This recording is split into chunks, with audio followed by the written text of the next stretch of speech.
Welcome to a brief overview of the Svalbox online portal that provides easy access to Svalbard's geology. The Svalbox online portal is a digital front end for the Svalbox database. The database itself contains georeferenced, multi-physical, multi-scale data sets and provides fully interactive access to them. Part of these data sets are available interactively online through the Svalbox portal. The main features are accessed through the map services, virtual model database, and virtual field trips quick links. The datasets are also accessible through the menu links in the top of the window and include such datasets as the Longyearbyen CO2 lab data, virtual models,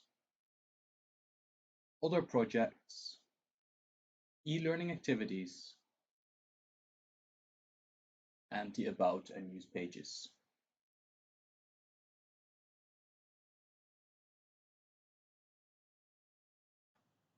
Svalbox's map interface allows you to interact with some of the data sets that are directly being streamed to the Svalbox online portal. Different data sets can be accessed through the Layers tab on the left-hand side of the screen and include feature layers from the Norwegian Polar Institute, such as the base map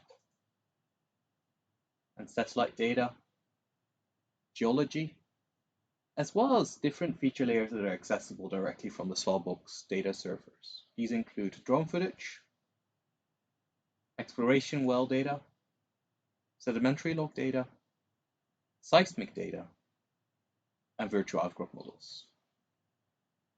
Each of these features and data thereof, especially metadata, can be accessed by clicking on a feature, and then the data will show up in the Svalbox map interface towards the right-hand side of the screen.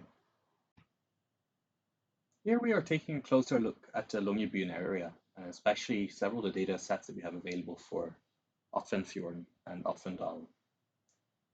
So as you may have noticed, I've also toggled on the Norwegian Polar Institute geology dataset.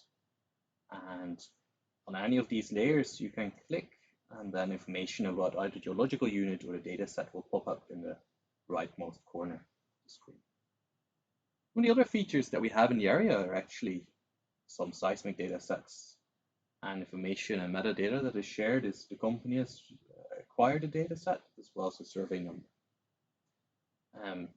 Especially in the Longyearbyen area, it's also of particular interest that we've got the Longyearbyen CO2 lab, and as such we've got several of the metadata as well as some of the full data sets available that were acquired through this project. In this case, we're looking at the technical and geological data for the Longyearbyen CO2 lab borehole DH3.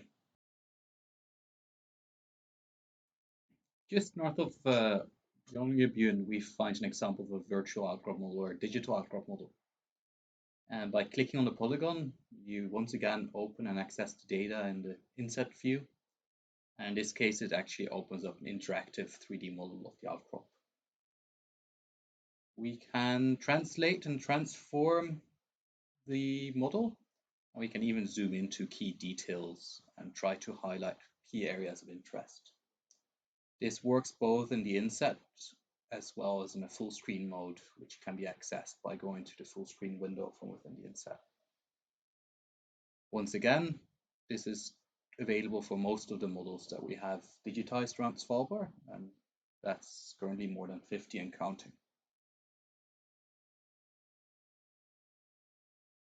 To get a better idea of what kind of metadata is available, you can also click on the link to retrieve and access the metadata of this specific model, and that will take you up to the metadata page of the model.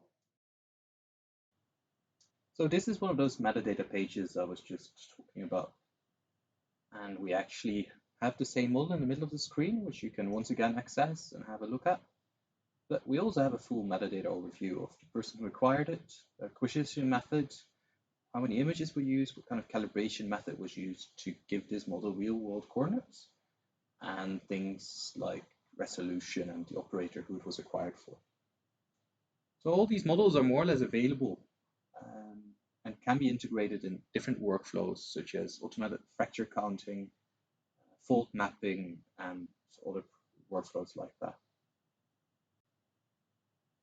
Virtual models are also accessible by going to the virtual models link in the very top menu, which brings you to the virtual models page.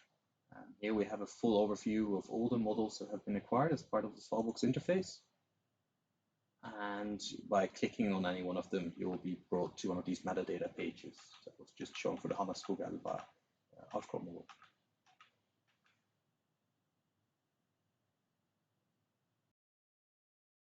The digital drill core models are accessed through the Longyearbyen CO2 lab page. This page also shows various wireline logs as well as sedimentary logs and some formations. And some of the icons actually display a small camera icon, and by clicking on these, you access the digital drill core models. And these all feature the same operations as the virtual outcrop models, which means you can rotate them, move them around, and zoom in, zoom out, as well as access the full screen mode. And finally, before forgetting about it, the Svalbox map interface also features drone footage. So there's currently a couple of drone icons displayed around the map. And by clicking on one of the drone icons, you actually open up either drone view 360-degree videos or transect videos and others which have yet to be updated and uploaded.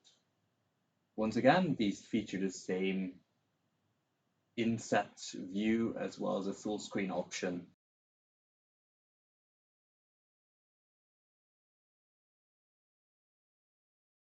Finally, many of the features and videos and background reading that is found on a map and in the different model databases is integrated into key virtual field trips.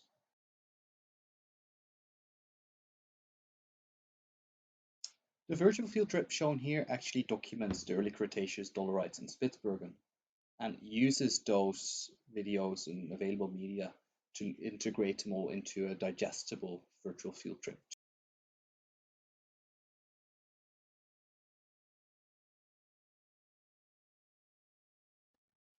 And that's it for now. We'd of course, like to thank the University of the Arctic as well as ARCEX for providing us with some financial support, in addition to the full support from the UNIS Arctic Geology Department here in Svalbard.